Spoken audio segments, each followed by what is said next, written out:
इस वक्त की बड़ी खबर आपको बताते हैं। अंकिता भंडारी के अंतिम संस्कार की तैयारी की जा रही है। सीएम धामी ने बातचीत के बाद लोगों को मनाने की कोशिश की, जिसके बाद परिजन मान गए हैं, ऐसा बताया जा रहा है। श्रीनगर में मोर्चरी के बाहर लोगों का हंगामा चल रहा है। पुलिसकर्मियों से लोगों की धक्का मुक्की हुई है। दरअसल परिवार के लोग अड़े हुए हैं कि जब तक पूरी की पूरी पोस्टमार्टम रिपोर्ट नहीं आ जाती है तब तक वो अंतिम संस्कार नहीं करेंगे। हालांकि इस बीच बड़ी खबर ये मिल रही है कि मुख्यमंत्री धामी ने परिवार के लोगों से बात की है, परिजनों से बात की है, जिसके बाद परिवार अब अंतिम संस्कार करने के लिए तैयार हो रहा है। और आप तस्वीरों में देख रहे हैं कि भारी सुरक्षा बल के बीच अंकिता का अंतिम संस्कार करने की तैयारी चल रही है। बड़ी संख्या में लोग उत्तराखंड के मौजूद हैं और लगातार ये मांग कर रहे हैं कि अंकिता को इंसाफ कब मिलेगा।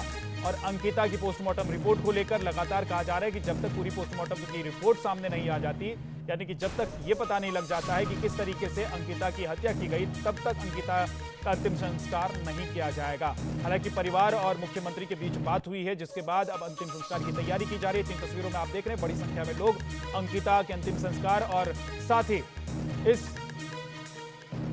प्रदर्शन में भी मौजूद है कि कब तक आखिर अंकिता को न्याय मिलेगा। सुरेंद्र रसीला हमारे सहयोगी हमारे साथ जुड़ गए। सुरेंद्र, क्या मुख्यमंत्री ने बात की, उसके बाद परिवार के लोग मान गए अंतिम संस्कार के लिए?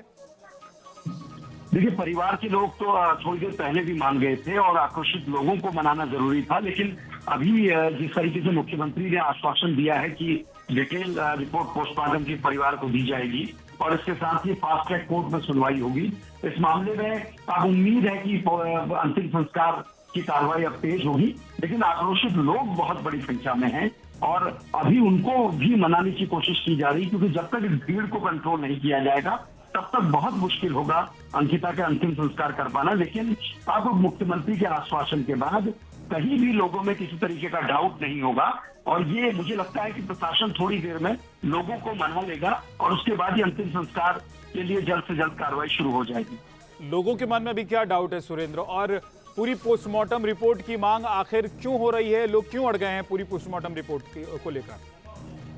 देखिए, प्रोविजनल जो पोस्टमार्टम रिपोर्ट आई थी उसमें ये था कि शरीर पर कुछ गहरे घाव हैं और गहरी चोटें हैं और दूसरा पानी में डूबने से, दम घुटने से मौत। लोगों को ऐसा लगता है कि डिटेल जो पोस्टमार्टम रिपोर्ट होगी उसमें शायद बहुत सारी चीजों का जिक्र हो सकता है। लोगों को ये लगता है कि अंकिता को पहले बहुत यातनाएं दी गई थी, उसके बाद उसको मारा गया था, इस तरीके का लोगों में शक है। और परिवार भी ये जानना चाहता है कि आखिरकार 4 डॉक्टरों के पैनल ने अगर कोई पोस्टमार्टम किया था, 6 घंटे से ज्यादा का वक्त लगा था, तो फिर कॉज ऑफ डेथ क्लियर होना चाहिए, इसलिए ये लोग मांग कर रहे हैं। दूसरा, मुख्यमंत्री ये बात कल कह चुके थे कि फास्ट ट्रैक कोर्ट में हम इस पूरे मामले को चलाएंगे बहुत तेजी से, लेकिन आज उनका आश्वासन करना, परिवार से बात करना और उसको सार्वजनिक तौर पे कहना, तो ये अपने आप में बड़ा आश्वासन मुख्यमंत्री की ओर से है। लेकिन अब ये देखना है कि प्रशासन इन आक्रोशित लोगों को मना पाएगा या फिर कल तक के लिए अंतिम संस्कार के लिए इंतजार होगा। बहुत बहुत शुक्रिया सुरेंद्र इस पूरी जानकारी के लिए आपका।